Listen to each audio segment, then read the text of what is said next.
Hello everyone, welcome to अध्ययन अध्यापन। मैं निभा आप सभी का बहुत बहुत स्वागत करती हूँ और आशा करती हूँ कि आप सभी शिक्षकगण सुखी व स्वस्थ होंगे।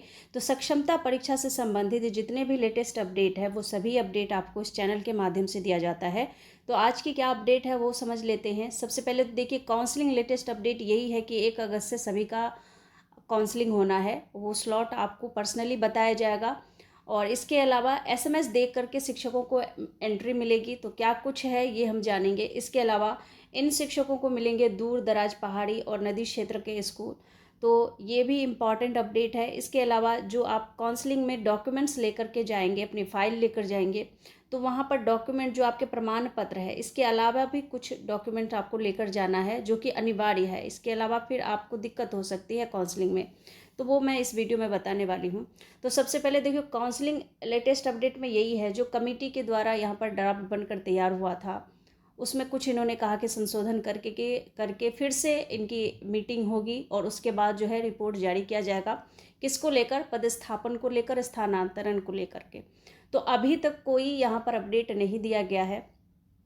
बस एक महत्वपूर्ण अपडेट जो लगातार देखने को मिल रहा है वो ये है कि जो दिव्यांग शिक्षक हैं, महिला शिक्षक हैं, गंभीर रूप से पीड़ित शिक्षक हैं या फिर पति पत्नी शिक्षक हैं, इनको स्थानांतरण का लाभ मिलेगा, इनको होम ब्लॉक मिल सकता है। तो ये महत्वपूर्ण अपडेट है। और इसके अलावा दूर दराज उन शिक्षकों को देने की बात हो रही है यहाँ पर जो 40 साल से कम उम्र के हैं या 40 साल के हैं। इन शिक्षकों को दूर दराज के क्षेत्रों का स्कूल दिए जाने की बात हो रही है। तो देखिए, यहाँ पर आप लोग आपत्ति कर सकते हैं। अब जैसे करें, सोशल मीडिया का उपयोग कीजिए। और क्योंकि जो 40 के आसपास शिक्षक हैं उनके घर में भी कुछ ना कुछ प्रॉब्लम होगा, माता पिता बूढ़े होंगे, बीमार हो सकते हैं। तो ऐसी बात नहीं है। अगर शिक्षकों को स्थानांतरण देना है तो सबके हितों को ध्यान में रखना चाहिए।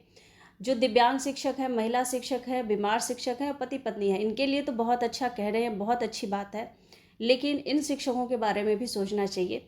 इसके अलावा जो ज़्यादा उम्र के शिक्षक हैं तो उनको भी होम ब्लॉक देने की बात हो रही है। फिलहाल अभी तक कमेटी का कोई रिपोर्ट नहीं आया है और जो पहले से रिपोर्ट में बात कही गई थी वही मैंने अभी आपको बताया है।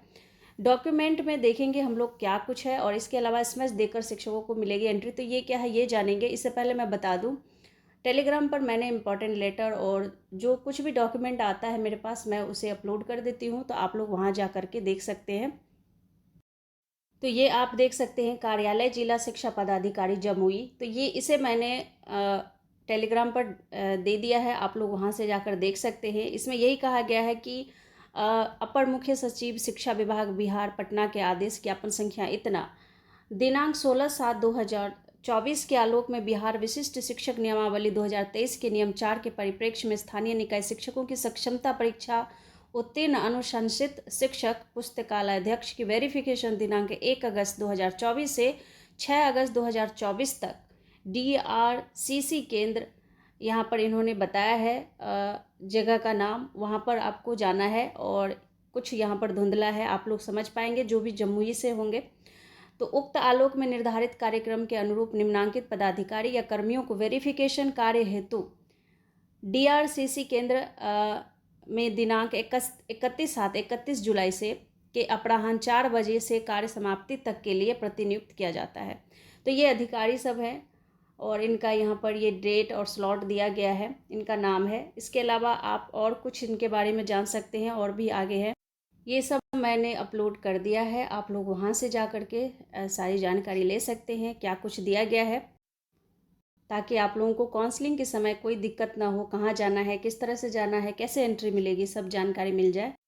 तो ये आप लोग अच्छे से पढ़ लीजिएगा, क्योंकि मैं पढ़ूंगी तो फिर बहुत ज़्यादा वीडियो लंबा हो जाएगा। तो चलिए आगे के अपडेट को देखते हैं।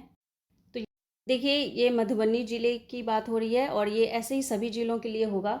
सक्षमता पास शिक्षकों के प्रमाण सत्यापन कार्यों की बनाई गई रूपरेखा एसएमएस देकर के सक्षमता पास शिक्षकों को मिलेगी एंट्री। कैसे मिलेगी वो देख लेते हैं। तो देखिए, यहाँ पर इन्होंने बता दिया है कि जिले में पास हुए 6000 इन शिक्षकों के प्रमाण पत्रों के सत्यापन का कार्य फिलहाल 1 अगस्त से शुरू होगी और इसकी तैयारी पूरी कर ली गई है। DRCC मिठौली में होने वाले इस सत्यापन कार्यों की रूपरेखा तैयार कर ली गई है। तो मिठौली में आपका होना है DRCC में, और इसके तहत एसएमएस देकर शिक्षकों को एंट्री देंगे। इस टीम के पास 2 सेट में कंप्यूटर उपलब्ध होगा और शिक्षकों के नंबर डालने के बाद पूरी जानकारी मिल जाएगी शिक्षकों के बारे में।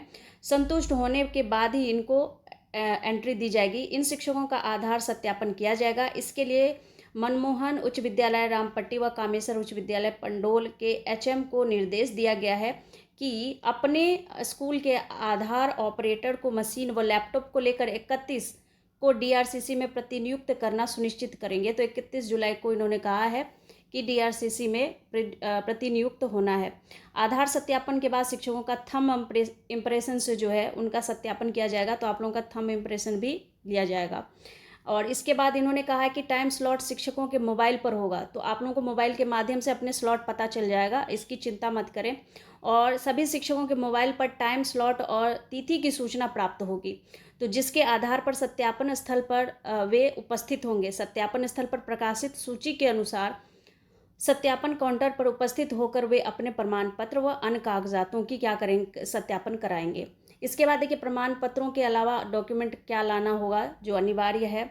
तो आप प्रमाण पत्र तो लेकर जाएंगे ही, साथ ही यहाँ पर ये बताया गया है कि शैक्षणिक व प्रशैक्षणिक प्रमाण पत्रों के अलावा अन्य कागजात भी लाना अनिवार्य है। डीएम के निर्गत आदेश के अनुसार बिहार विद्यालय परीक्षा समिति के द्वारा जारी सक्षमता परीक्षा का मूल प्रवेश पत्र, जो आपका मूल प्रवेश है सक्षमता परीक्षा का, वो ले जाना है। और पासपोर्ट साइज 3 फोटो, जैसा कि समिति के द्वारा आयोजित सक्षमता परीक्षा में शामिल होने के लिए समिति में जमा किया गया था, वैसे ही लेकर जाना है। ठीक है।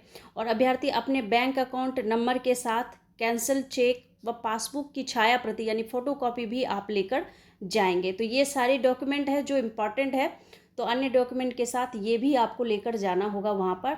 और यहाँ पर बिल्कुल इस तरह का जो है यहाँ पर अपडेट दिया गया है। तो अभी तक का यही अपडेट है।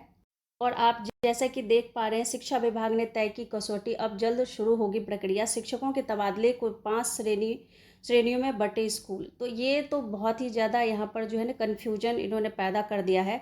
यहाँ पर आप देख सकते हैं पूरा, तो यहाँ पर हम लोगों ने पहले ही भी देख लिया है, समझ लिया है कि 5 क्षेत्रों में इनको विभाजित किया गया है। यहाँ पर देखिए मिली जानकारी के अनुसार कमेटी ने यह भी तय किया है कि 40 साल और इससे कम उम्र के शिक्षकों को दूर दराज के क्षेत्र यानी अर्थात पहाड़ी और नदी क्षेत्र की श्रेणी के स्कूलों में पदस्थापित किया जाएगा। तो ये तो नहीं है कि जो 40 साल या उससे कम उम्र के शिक्षक हैं तो उनके साथ कोई समस्या नहीं है, ऐसा तो नहीं है। तो जो मर्जी हो रहा है वो किए जा रहे हैं, कभी कुछ कहते हैं कभी कुछ कहते हैं। इसके अलावा देखिए वहीं इससे अधिक उम्र के यानी 40 से अधिक उम्र के जो शिक्षक हैं और महिलाएं हैं, जो महिलाएं हैं, महिला शिक्षक हैं और बीमारी से ग्रस्त शिक्षक हैं के पदस्थापना और स्थानांतरण में इसका ख्याल रखा जाएगा। तो इनके लिए जो है होम ब्लॉक की सुविधा मिल सकती है। उन्हें वैसे स्कूल दिए जाएंगे जहां से आने जाने में कोई परेशानी नहीं हो।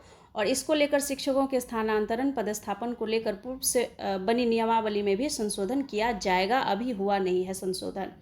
तो ये अभी तक का यहाँ पर अपडेट है।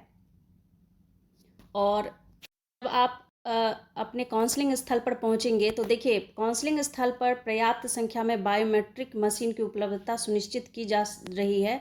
और इसी को लेकर के संबंधित पदाधिकारियों को दिशा निर्देश दिए गए हैं ताकि काउंसलिंग में आने वाले सभी शिक्षकों का बायोमेट्रिक मशीन से पहचान की जा सके। साथ ही काउंसलिंग के समय शिक्षकों के उन्हीं प्रमाण पत्रों का सत्यापन होगा जो बिहार विद्यालय परीक्षा समिति की वेबसाइट पर उपलब्ध है। तो जो आपने एग्ज़ाम देते वक्त ये आपने डॉक्यूमेंट दिए थे वही डॉक्यूमेंट आपका होना चाहिए। और कुछ इस प्रकार से जो है यहाँ पर लिया गया है। तो देखिए यहाँ पर नगर निकाय के जो समीप के स्कूल होंगे उन्हें अर्ध शहरी की श्रेणी में रखा जाएगा। तो कुछ इस प्रकार से इन्होंने बताया है। तो खास करके जो दिव्यांग महिला और बीमार शिक्षक हैं और 40 वर्ष से अधिक के हैं तो उनको हो सकता है, उनके लिए ये जो फ़ायदे की बात हो सकती है। लेकिन बाकी शिक्षकों का भी ख्याल करना चाहिए। तो अभी तक का यही अपडेट है। आगे कुछ अपडेट आता है तो बिल्कुल आप लोगों को बताया जाएगा। तब तक के लिए आप लोग अपना ख्याल रखिए। Thank you and thanks for watching.